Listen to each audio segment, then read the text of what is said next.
Good afternoon, everyone, and let me just thank you for joining us. I want to certainly thank our Attorney General Chris Carr, our Agriculture Commissioner Gary Black, Department of Public Safety Colonel Wright, GEMA Director Stallings, Brigadier General Dwayne Wilson with the Georgia National Guard, and Commissioner Curry with the Revenue Department for being here with us today, and also glad to be joined by our great First Lady and First Daughter, Amy Porter's with us today.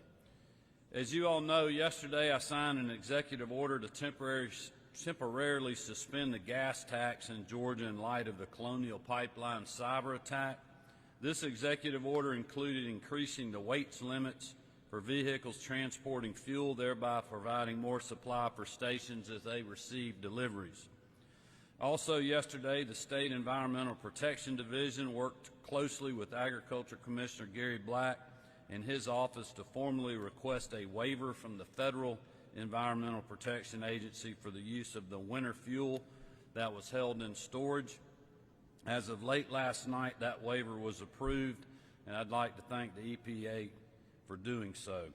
While we do not believe the winter fuel mix will be enough to completely fix the shortages we're currently seeing, we are optimistic it will help increase supply in the short term. In terms of new actions today, I will be receiving a briefing from the Georgia Cyber Center soon in order to ensure all of state government is prepared for what may come our way next. My staff has also engaged the state's Cybersecurity Advisory Board, which my office launched in 2019 following the cyber attack on the Department of Public Safety.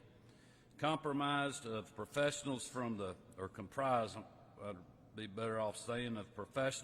Georgia National Guard, Georgia Emergency Management and Homeland Security Agency, the GBI, the Georgia Cyber Center, and the Georgia Technology Authority. This advisory board will be coordinating with state agencies so that they are being as proactive as possible in preventing any other potential attacks to our state systems. I'll quickly note here that all state employees are required to complete quarterly cybersecurity training. While we are currently not aware of any potential threats to state systems, we're doing all we can to ensure that if an attempt is made, our employees and our agencies are well equipped to respond.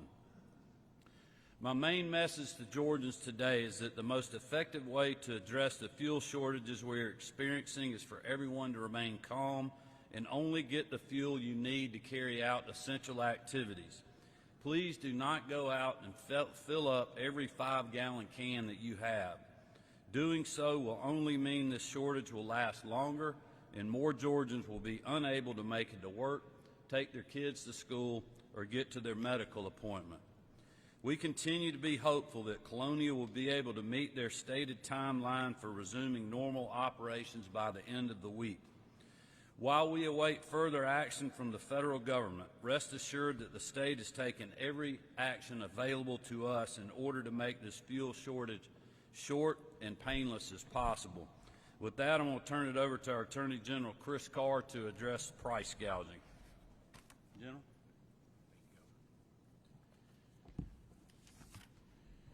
Thank you, Governor. When Governor Kemp declared this state of emergency, Georgia's price gouging statutes were activated. What this means is that while the state of emergency remains in effect, businesses may not charge more for products and services identified by the governor than they charged before the declaration. This includes motor fuel and diesel fuel. It's important to note, however, that prices may go up due to a verifiable increase in the cost of new stock or the cost to transport it, plus the retailer's average markup percentage applied during the 10 days immediately prior to the declaration of the state of emergency. While we believe this to be a short-term event, like the governor, I want to warn consumers to be on the lookout for scams and possible price gouging, and we want to make sure you understand how to report such instances. No one should be taking advantage of consumers who are trying to continue their daily routines. While we will review all price gouging complaints to ensure that the law is followed.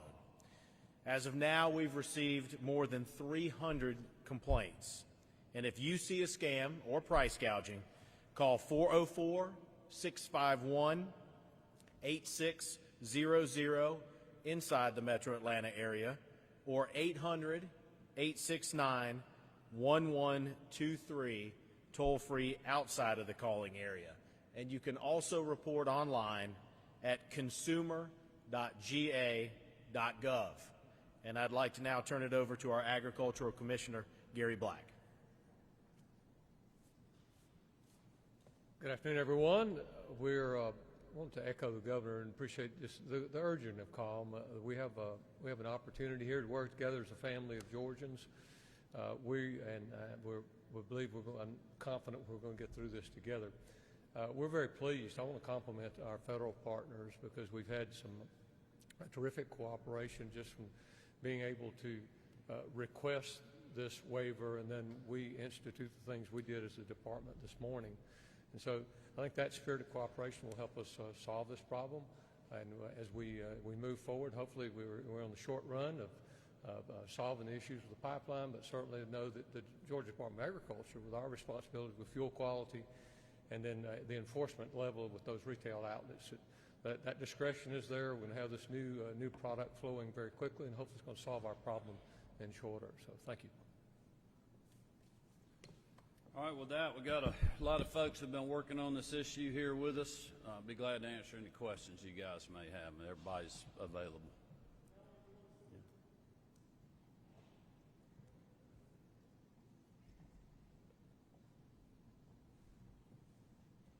Thank you, Governor.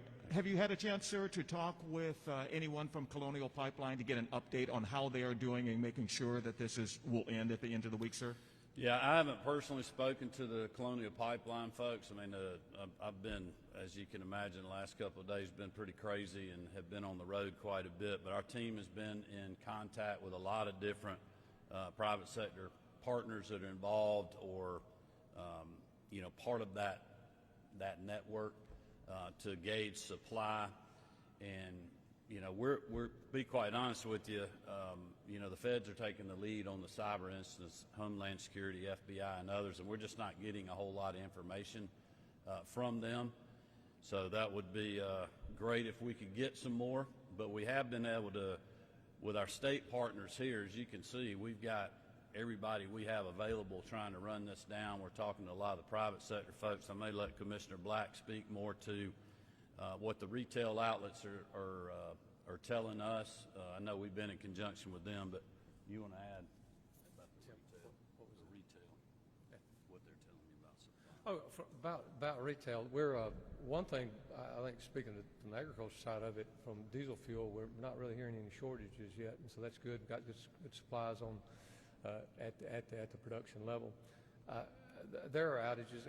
Actually, I left home this morning having failed to gas up last night, and I was wondering if I was going to get here from Commerce. So, but I did. We found ample supplies on the truck stops up there. So we're here in Gainesville. I've heard some pressures there in and around the different parts of the state. That's been the case. Up and coming, I had a little report too. So hopefully, again, as these supplies begin to flow, that perhaps we can balance that out pretty quickly. Thanks, Commissioner. Thanks, Governor.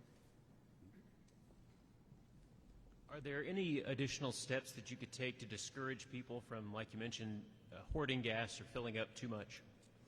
Yeah, look, I know that's very frustrating. It's frustrating for me, frustrating for a lot of our citizens when you see pictures of people literally filling up, 50, 100-gallon water tanks. There's no need to do that.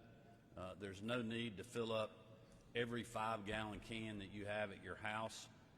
If something changes and we are told that this is not going to be a short-term problem, we will message that. But we are not getting anything other than that message right now from the White House, from anybody in the federal administration, or from the Colonial Pipeline Company. So we're just continuing to message what we're being told. Obviously, people are frustrated by hoarders, if you will. Again, I would just stress to everyone, don't get more, get what you need where you can get your kids to school, where you can get to work, where you can get to a medical appointment, but don't unnecessarily fill up every vehicle you got, every can you got. Give others the opportunity to do the same. we still have fuel flowing into the state. You know, we still have supply that's coming in. We've done everything under the powers that I have in the state government and these folks that are standing behind me to increase weights, drive times, working with the trucking industry. I mean, I have offered for the State Patrol to do escorts if that would help move fuel quicker. We will put anything on the table to get the supply to the retail outlet to make it available to our citizens. We haven't been taken up on that request as of yet, but I think what happened, you know, this problem existed Saturday and Sunday, but I don't think people were quite paying attention to the news. And then with the glut of the news on Monday, literally national news, obviously the state news here, people started getting concerned. They made a run on the pumps, wiped out a lot of the stations, and now it's just taking us longer than it normally would to get that supply to the marketplace because we don't have the Colonial Pipeline. So it makes sense to understand why we're in this predicament, but we're just urging people to be patient, get what you need, but don't get more than you need. Give your fellow citizens the opportunity to do the same, and just know that we're doing everything in our power to move the fuel here as quick as possible, but we just can't control what's happening with the pipeline or the company. The federal government and Homeland Security is taking the lead on that, and we just don't have a lot of information, quite honestly. I wish we had more. It's a little bit frustrating for me. I know other governors have expressed that frustration, but that is just the facts. And I've told people I will be transparent. If we get new news, whether it's good or bad, we will share it so people know what they're dealing with. Governor, can you address efforts to make sure that essential vehicles, law enforcement vehicles, emergency vehicles, continue to get Say that fuel? one more time. Essential vehicles, how essential vehicles, law enforcement vehicles, emergency vehicles can remain fueled? Yeah, I think we're in good shape from the state perspective. I'll let Colonel Wright speak to that. I know just a little while ago I got briefed. We are not hearing any pleas from our school districts. I think their supply that they have, reserves and otherwise, are going to continue to allow them a few more days of operation, hopefully getting us to the weekend. So I feel very good. I don't know any reason why that shouldn't happen as of just, literally less than an hour ago. We're not hearing any reports from any other state agencies of fuel shortages, but I'll let Colonel Wright speak to the State Patrol supply. Yeah, we're in good shape at the Department of Public Safety with fuel. We have other state partners that we can rely on, such as the Department of Transportation, and obviously we're conserving fuel just as everyone else is around the state as well. So DPS stands well postured at the moment, and we're in good shape.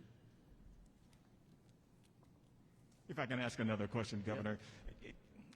This happens periodically. There's a shortage or an outage or a hurricane comes along.